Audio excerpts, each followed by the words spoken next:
Welcome to Digital Therapeutics edition of Digital Health Today, and I'm your host, Eugene Borohovich.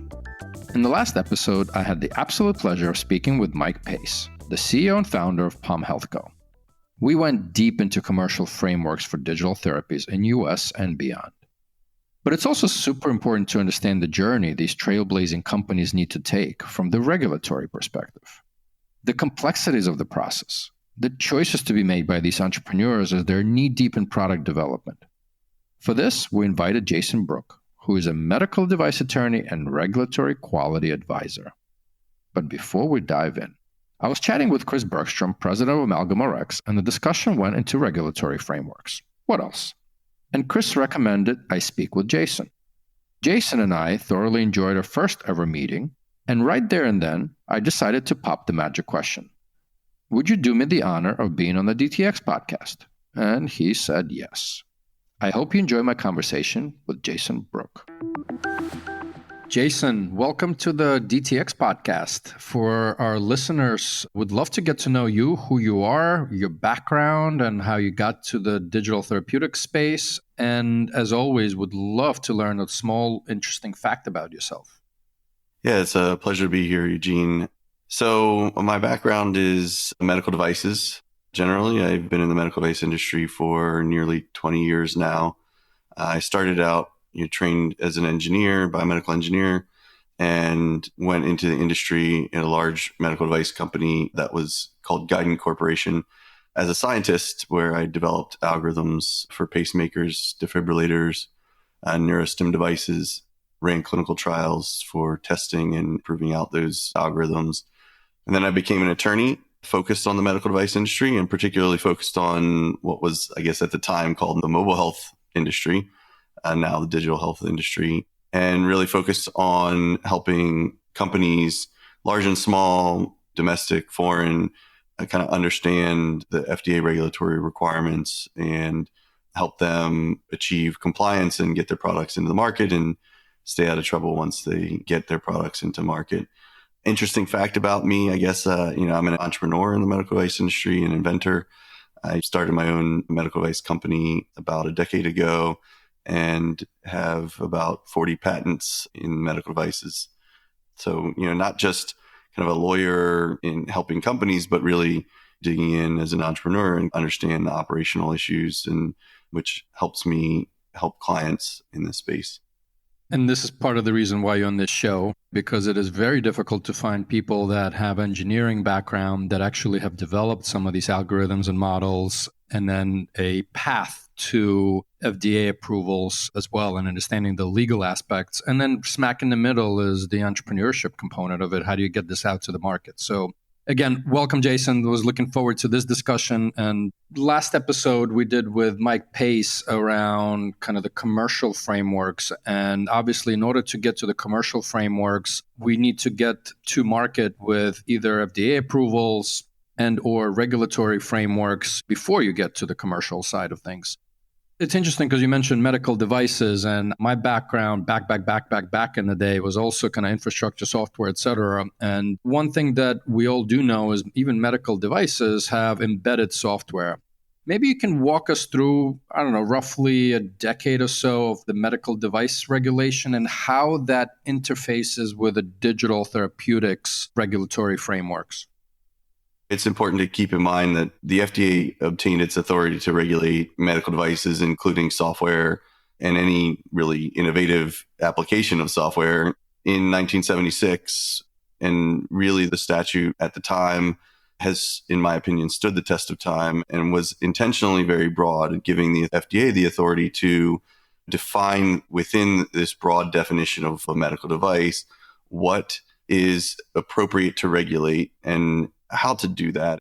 Because the statute is written really broadly, it gives the FDA this forward compatibility approach to regulating, in that they, as new innovative technologies like what we've seen over the last decade in digital health and digital therapeutics evolve, fundamentally the framework remains the same and the approach to regulating remains largely the same. And I think personally, that's a good thing. I think it gives the FDA an adaptable approach as the technology evolves. Certainly, the FDA is, as any large organization and government institution, is probably a little slower than industry would like to adapt, but it's certain that the framework is there. And the FDA has regulated software since the early 80s. If you do a search of the FDA's database for the term software, you'll get a hit of 510K that goes back to 1980. And so the FDA has been in this space, whether you're talking about standalone software or software as a medical device, which is the modern term, or software that's embedded, firmware that's embedded in devices like a pacemaker or bedside monitor or something of that nature, which now is often referred to as SIMD, software in a medical device. The FDA has been regulating these types of products for several decades. Now, certainly in the last decade, the approach to regulating has changed substantially and largely as a result of mobile medical apps. The ability to have a software product that may or may not be legally a medical device on your phone or on your watch or on some other type of wearable sensor. And the approach to regulating that type of software has shifted quite significantly in the last decade or so, the last 13 or 15 years. But like I said, the FDA has been regulating these types of products for decades. And so now it's a matter of understanding the evolution and where we are today and then maybe where we're going, because there is, more work to be done from a regulatory standpoint to ensure an efficient approach to regulating these innovative technologies like digital therapeutics.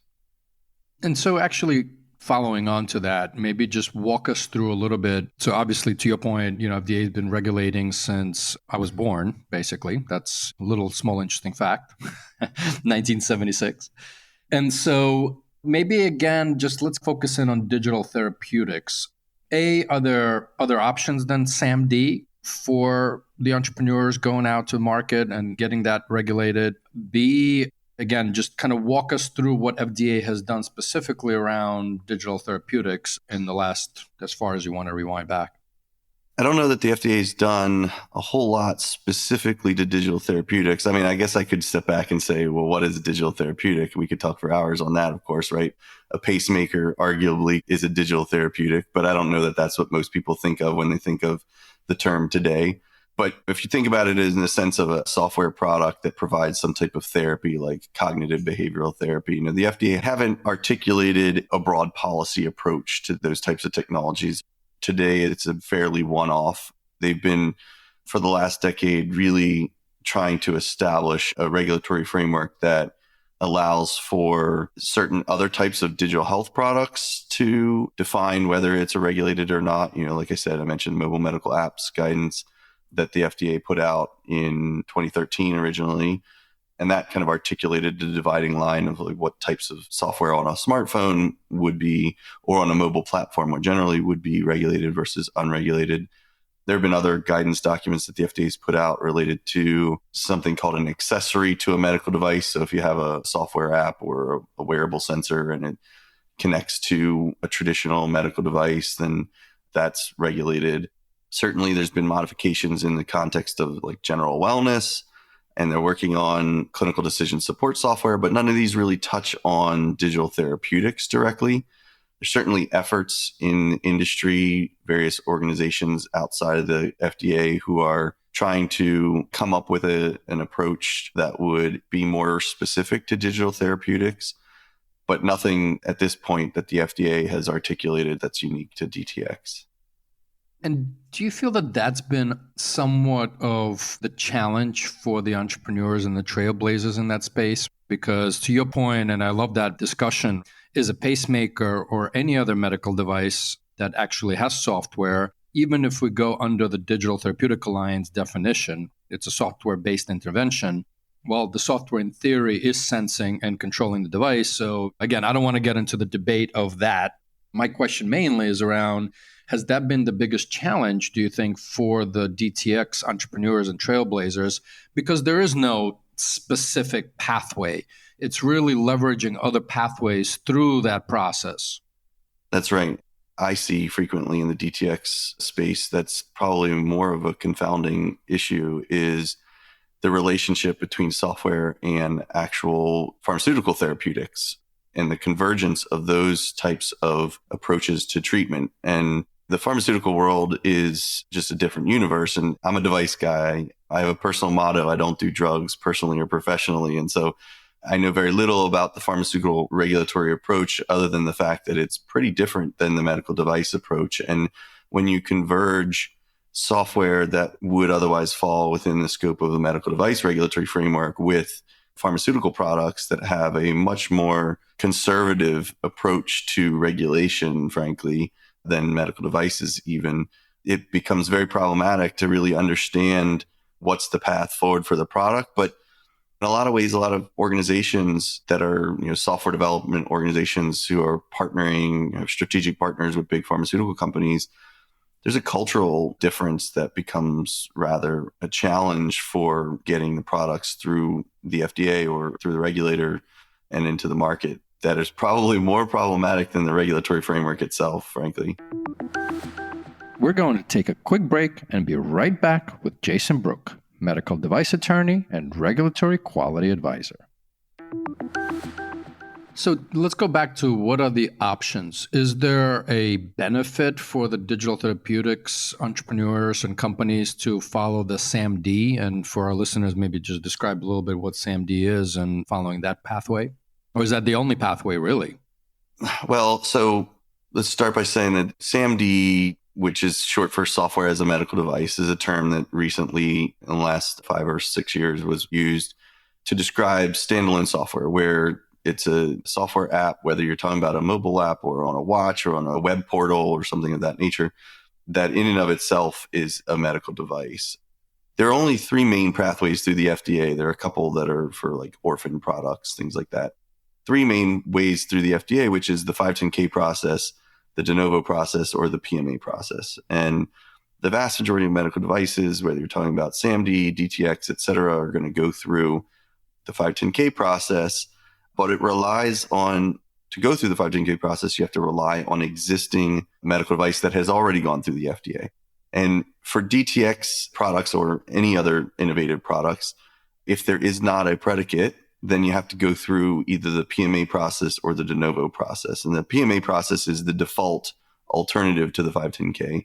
The de novo process essentially says this product is more like a 510K product than a PMA product. PMA is typically for higher risk, like defibrillator type products. And so it warrants less oversight than a PMA type product. And so the de novo process is a mechanism. It's a procedure that allows you to get through the FDA as the first to market. And then ultimately you become what's called the predicate device for followers, and they can pursue through the 510K process. So a lot of DTX products and the DTX products that truly fit that kind of the modern definition of a DTX went through the de novo process. Cognitive behavioral therapy type products that have gone through the de novo process, and now those serve as predicates for follow-on products to go through the 510K process. So if you're developing a DTX product today, you're likely to go through either the 510K process, or if you're really innovative, then you're going to go through the de novo process. As always, sounds like being the first is very difficult. It is challenging. Well, so there's pros and cons to being the first and going through the de novo process. The con is it's expensive. It's time consuming. There's a lot of engagement with the FDA, a lot of prep work, and the standard for getting through the de novo process is higher than for the 510K process. In the 510K process, you simply have to demonstrate substantial equivalence to an existing legally marketed product. In the de novo process, you have to demonstrate that the benefits of your product outweigh the risks associated with your products, which is a higher bar. You likely have to have clinical data, which you may or may not need in the 510K process. Your testing is going to be pretty rigorous, and the FDA is going to scrutinize it pretty heavily. Being the first through the de novo process is a higher bar. That said, the advantage is you get to set the rules for the market. So, for example, if you have really high performance and your competitor's performance isn't as high, then they probably have to improve their product before they can get it through the FDA, because the FDA will have seen your product first and say, well, this product over here reached 90% sensitivity and specificity. Yours is only 75%. And so it may not be acceptable to the FDA for the follow-on product. So There is an advantage to being fast follower to a certain extent, but you have to take on the burdens that I mentioned. I know that FDA submissions take time, effort, and to your point, depending on which pathway you take, there is, more scrutiny or less scrutiny, depends on the predicate. And podcast is not meant as a legal advice to the entrepreneurs and the companies out there. But for other listeners that are not familiar, can you talk us through a little bit on evidence generation for the FDA? Does it depend on the paths? Just kind of walk us through a little bit. Yeah, it absolutely depends on the product itself and the pathway that you're going through. So there's generally 3 buckets that you think of when you think about evidence to support a market authorization. There's non-clinical benchtop testing. So to think about it in a hardware context, if you have some electromechanical device, you have to test that the electronics are safe. You're not going to cause some cardiac arrest by electrical stimulation. No zaps. Exactly. So there's that type of benchtop testing. And in the software context, that's software verification and validation testing. Did you build the software you said you were going to build, and does it do what the customer wants it to do? That's verification and validation testing. Then there's non-clinical animal testing, which you don't see a lot of in the software space. There's more implantable or other hardware type devices are doing animal testing. Even though I wouldn't be surprised some of our domesticated animals being able to swipe through some apps these days. Yeah, certainly. And then there's the third bucket, which is increasingly being relied upon or necessary to support market authorization, in particular for SAMD and almost certainly for most DTX, is the clinical testing. So where you're actually doing evaluation of your product with humans. And there's different types of those types of testing that involve humans, may or may not be a clinical trial. Usability, human factors testing typically is not a clinical trial, though it could be depending on the way it's designed. Certainly there's other types of benchtop testing that are specific to, are important for DTX, like cybersecurity related testing. If you have a sensor that's part of your system, you might have to do some biocompatibility testing to make sure that the sensor doesn't cause irritation to the skin or end up burning the skin. Yeah, we've seen some recalls lately, right? Yeah, so there's kind of those 3 buckets: benchtop testing, animal testing, and clinical testing. And usually for a DTX product, you're talking about a lot of benchtop testing and to a certain extent, some clinical testing that's required. Historically, the 510K process has not required much in the way of clinical testing. But the FDA is moving more and more to demanding clinical testing, even in the 510K context. Certainly for DTX products, one of the most common risks that are identified for de novo products and the DTX that have gone through the de novo process are false positives.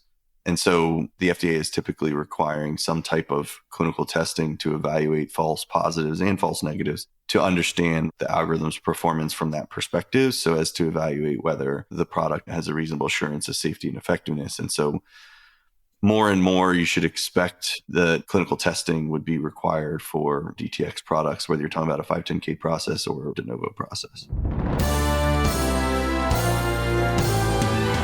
Well, that sound means it's time for a question from my clinical and commercial partner on this podcast, Chandana Fitzgerald, who is the Chief Medical Officer and General Manager of Health Excel, and as her friends call her, Dr. No Crack. Let's see what question Chandana has for our guest today. Hi, Jason. In your opinion, what is currently missing with the digital therapeutic SAMD regulation to uphold it to the same standards as a regular medical device?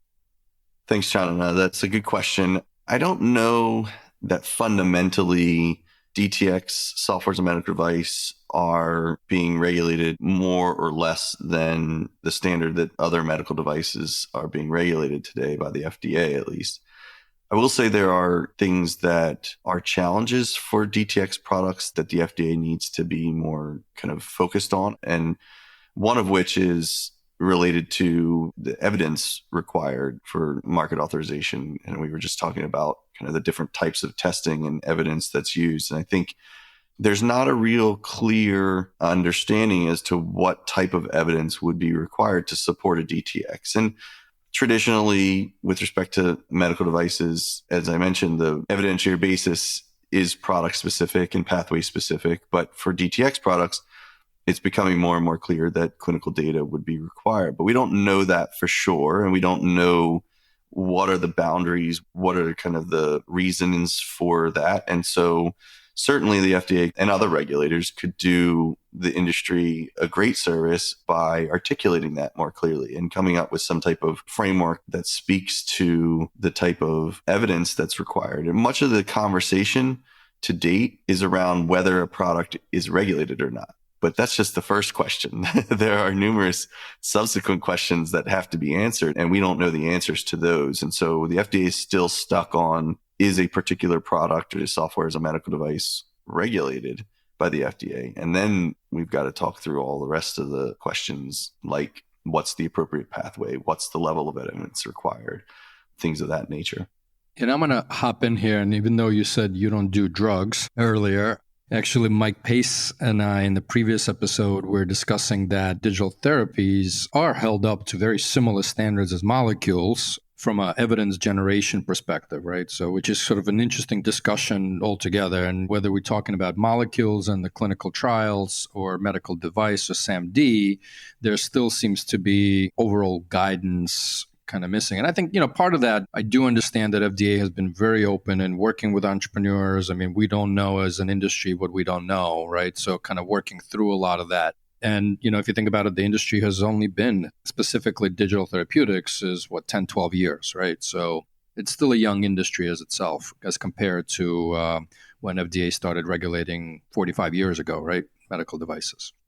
Yeah, that's right. In my mind, and maybe it's because I'm a device guy, when I think of digital therapeutics, I think a more appropriate analogy is to these types of traditional medical devices like pacemakers or defibrillators that are clearly delivering a therapeutic effect, although they're using electrical stimulation as the means of therapy as opposed to a molecule.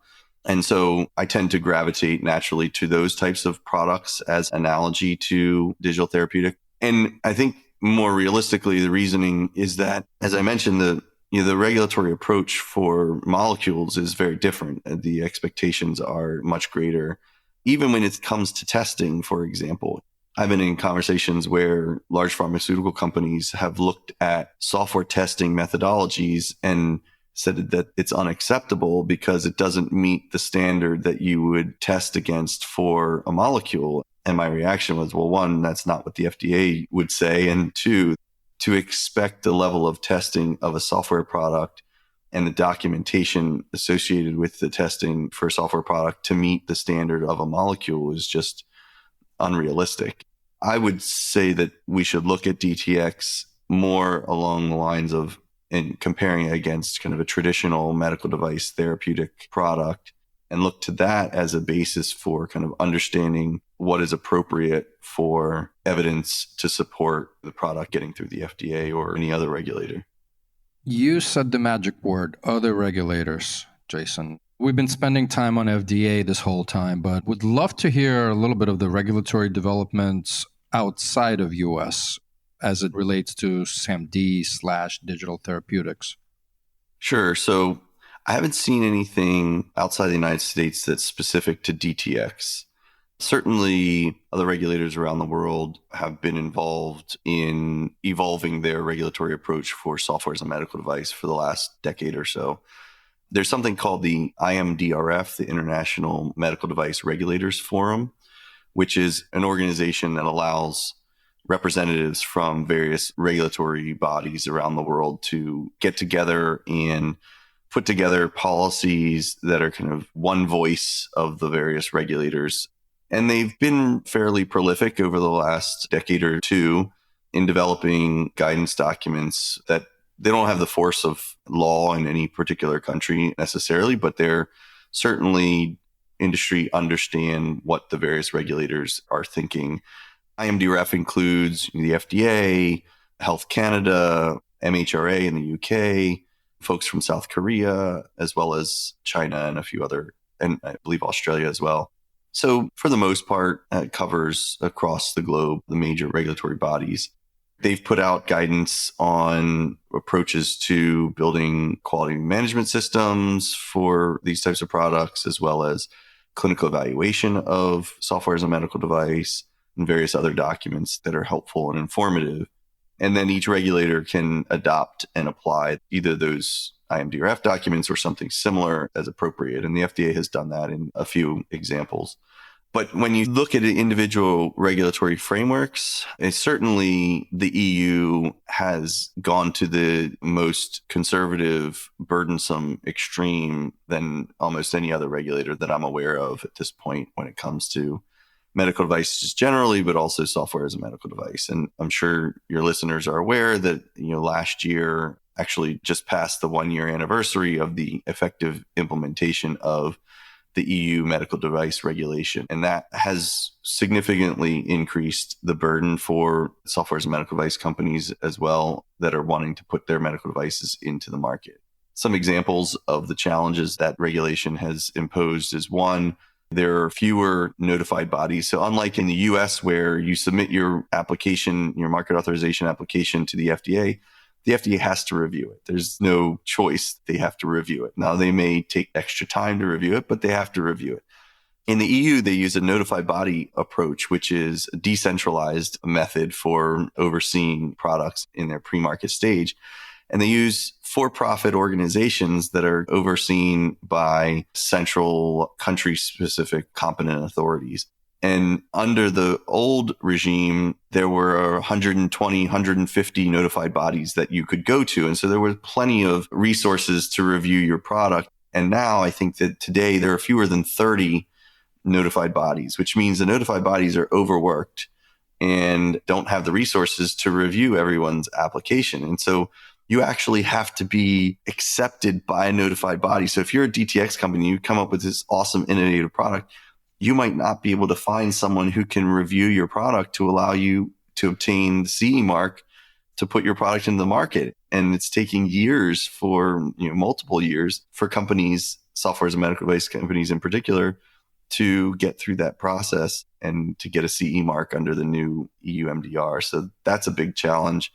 There's a lack of clarity that exists in kind of the interpretation of the requirements. And so that leads to inconsistencies from one notified body to the other, or even within the reviewers.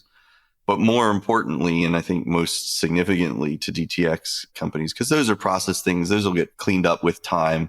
Fundamentally, the EU MDR requires greater clinical evidence and substantial post-market surveillance activities. So the idea that you would get a DTX product through into the EU market without a clinical study is probably unrealistic. It's not going to happen. So you have to go into it understanding that maybe in the US you could get through the FDA without a clinical trial, but in the EU that's unlikely to happen. And then you may be required to run clinical trials post-market to maintain your CE mark in the EU, whereas in the FDA, there's very little post-market oversight of products today. Now, the FDA is trying to get more post-market oversight authority, but today they don't really have that authority. So the EU has gone kind of on the complete other end of the spectrum, whereas the FDA has been for the last 10 years trying to be more deregulatory in approach and kind of reduce the requirements. The EU has really substantially increased the requirements. And then you have other areas of the world, folks like the TGA in Australia, Health Canada, they tend to follow the FDA and or the EU in the sense that they'll accept, if your product's gone through the EU regulatory approach, then the burden in those other geographies is largely less. But then you have folks in China, for example, where they're essentially building their own approach. They're looking at the rest of the world and saying, we're going to take what's best from everybody and create our own China-centric approach that has its burdens if you're not a company in China. If you're developing in China, then it's probably a little easier than if you're a US or EU-based company that wants to take your DTX into China, which is obviously a big market and something that's very attractive for many companies. So understanding the different regulatory frameworks and the different nuances is really critical, and you got to integrate that into your commercialization strategy as early as you can, which fundamentally means you have to have somebody on your team or a consultant or a legal advisor who really understands this market, this industry, and kind of the different regulatory frameworks that apply. Absolutely. And I'm sure investors will want to see some of that as well. Let's flip back to US. I know we alluded to a couple of things, but what do you see ahead for the regulatory framework for specifically digital therapeutics and in US? What advice maybe you would even give regulators as they look ahead? So right now, the FDA is trying to solve problems related to AI in particular. It's not really DTX specific, but I can't imagine a DTX product today that doesn't incorporate some degree of AI, machine learning technology.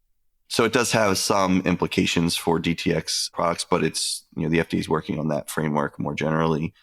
And I don't expect that will be really resolved over probably a few years now before it will actually be resolved. And so in that few years, I suspect the FDA will turn its attention to DTX specific issues, and over the next 5 to 7 years, start to issue guidance documents that are more DTX specific. As someone who has advocated for policies that help industry, mobile health, digital health industry understand the application of the FDA's regulatory framework and other regulatory frameworks, I think it's important that the regulators take these efforts. It's important that they try to stay up to speed with the technologies as the technologies are evolving. And in so doing, I would say, one of the things that I often hear folks say, oh, we've got to change this regulatory framework because it's too old. It's from 1976 and it didn't contemplate these new innovative technologies. And as I said at the outset, I actually think that that's wrong. I think that the framework is broad enough and is adaptable enough to allow the FDA to be nimble for the most part. And so throwing the baby out with the bathwater is not something I would suggest, but rather I would suggest that the FDA identify very specific issues that need to be solved and focus on solving them rather than kind of boil the ocean and try to redo everything, because there's inertia in the industry. People understand the 510K process as an example. Some folks are saying, oh, we got to get rid of the 510K process and start with something completely new. And that's problematic for a number of reasons. But I think that there would be a lot of pushback to something that dramatic. And we've seen that in the FDA's pre-certification program that is tailored for software as a medical device.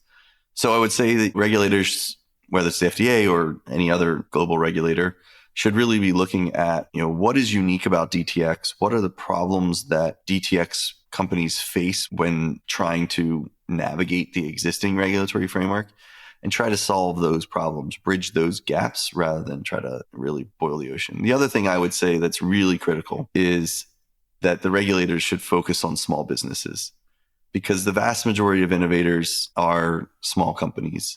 And sure, they may partner with a large strategic company, and whether it's a medical device company or a pharmaceutical company, and they may have reasonable amount of funding. But the fact of the matter is organizationally, culturally, the companies that are developing DTX and most software as a medical device are small companies or are new to the regulatory approach that exists. And so when making modifications, I think it's really important to keep in mind the pressures that small companies, small businesses have, and not develop a framework that is uniquely tailored to large organizations. When it comes to advocacy, large organizations tend to have the biggest voice. And so the FDA tends to hear the sound of those loud voices from the large organizations. And I don't know that that's necessarily the best thing from a regulatory framework development standpoint. Excellent. Well, I do hope the regulators are also listening in. And Jason, we started with you in the beginning and some interesting facts, and would love to actually finish with getting to know you a bit more. So what makes you get up in the morning? Loaded question, as always. Interesting question. Yeah. So, I started out by saying that I'm a device guy. Everything that I do is really about medical devices. For some reason, early in my life, I understood that medical device development is my passion and is kind of my life's purpose, if you will, and not to be too philosophical. I love the development of medical devices. And in my current role, helping many digital health companies, traditional medical device companies, kind of, on the cutting edge, figure out how to get their product through, the FDA or other global regulators, and helping them get their products into the market is something that is a passion of mine. And so that is why I get up every day, and I'm excited to be able to work with a variety of different companies across the innovation spectrum. And then even, to a certain extent, being able to influence policies that will make those types of products, help them get into the market more easily. And that's not to say that I advocate for deregulation in every sense. but rather clarity is helpful and doesn't necessarily mean that it's easier to get in the market, but at least it allows you to understand what's required, and then you have a target that you can aim at. And so being able to influence on a macro scale kind of the policies that whether the FDA or other regulators are implementing is another passion of mine, something that I really enjoy and probably don't get to do as much as I would like to, but certainly something that helps make what I do worthwhile and satisfy that itch of influencing the world more generally.